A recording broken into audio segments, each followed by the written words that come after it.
wag po kayo mag-worry, nakatago na po si Inday kasi meron pong dinig na security reasons. So, no problem. We have to continuously protect her. Kasi pag hindi natin siya protektahan, itong ginagawa natin, wala ang paputunguhan.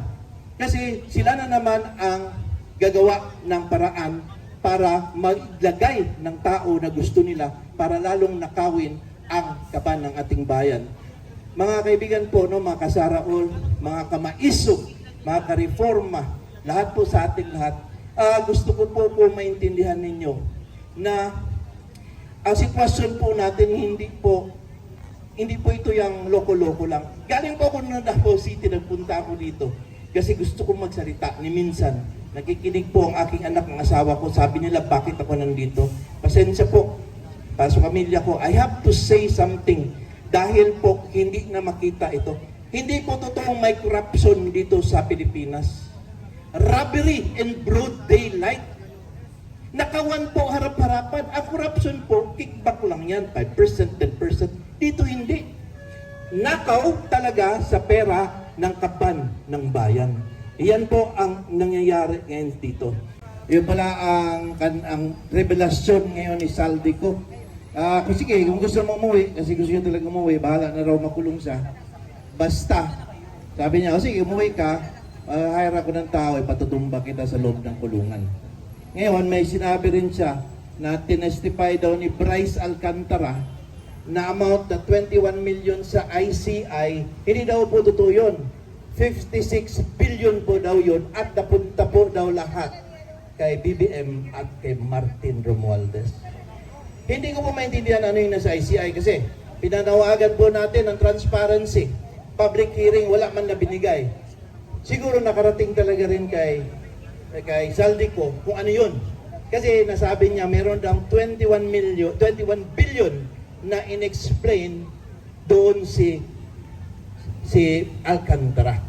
At ngayon, sabi niya hindi po totoong 21 billion kundi 5-6 billion po napunta po kay BBM at kay Martin Romualdez. Anya sabi po ni Saldico sa kanyang tatlong bahagi. Pero sabi niya, itong 3 parts niya, hindi pa pala siya nagtatapos. Marami pa po daw siyang revelasyon na gagawin. Alam niyo po, sa amin sa Mindanao, at tawag po niyan laygay, slow death ba? Ibang tindi rin doon si Saldico, maganti ba? Slow death, dandahanin niya, tumbahin yung kanyang mga amo. Ngayon po ba, ang katanungan kasi, kung mapansin po ninyo ang depensa ng ating administrasyon, ay hindi natin ating administrasyon, kanilang administrasyon ni BBM, ba, ang sabi nila, denial.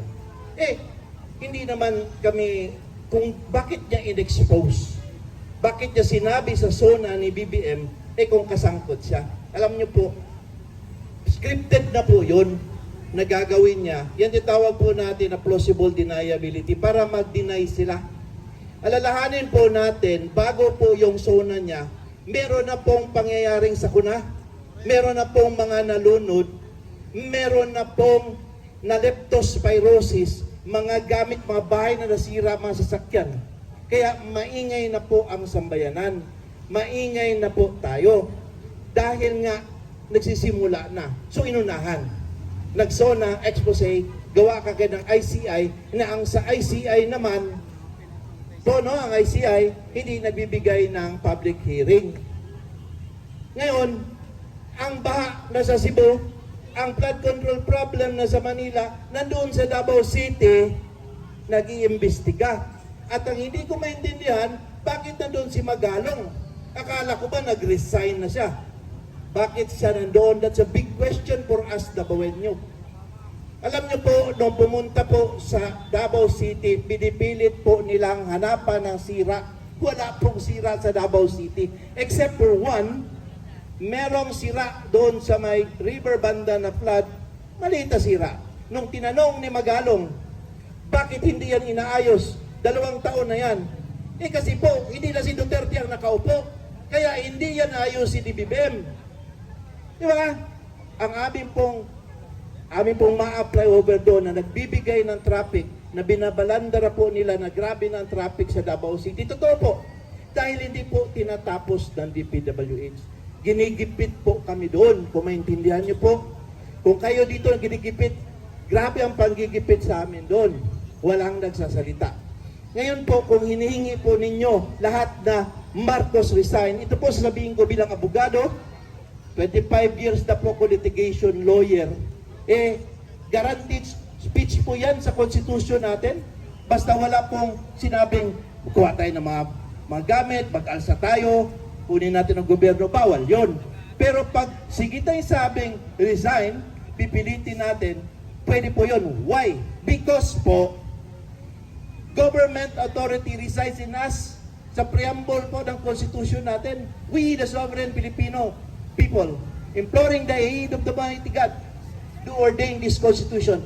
All government authority emanates from us, nanggaling po sa atin. So pag sinabi natin ayaw na natin sa Kanya, wala po siyang magagawa. Dahil ayaw na natin sa Kanya, sinusuka na natin siya. Alam niyo po, naobserbahan namin, sa pag-analyze namin, wala po itong kaibahan doon po sa Kanyang ama noong panahon ng diktadorya. Ubus po ang pera natin. Ngayon po, noong panahon na yon, pananakot, pagkikidnap, gamit ang dahas. Ngayon, iba. Pero mas malaki, unprecedented, ang laki ng ninakaw. Ang ninakaw po, sobra-sobra. And, ang technique ngayon, manipulation, influence, at yung threat ng pagtatakot. Wala mang dahas. Pero, napakatalino ng script. Ang una po nilang ginawa, si Tatay Digong dinala sa Hague. Pwede namang inidalhin yung matanda doon. Harmless ba yun? Sabi nga niya, ipakulong niya ako dito sa Pilipinas, harapin ko. Pero kailangan pong dalhin doon dahil siya po ang maingay dito at pinapakinggan nating lahat. Tayo po nandito tayo, volunteer. Meron ba tayong nagpapahid sa atin? Wala, volunteer ito papunta natin. Dahil nga po kailangan natin, minsan lang po sa buhay natin, minsan lang po.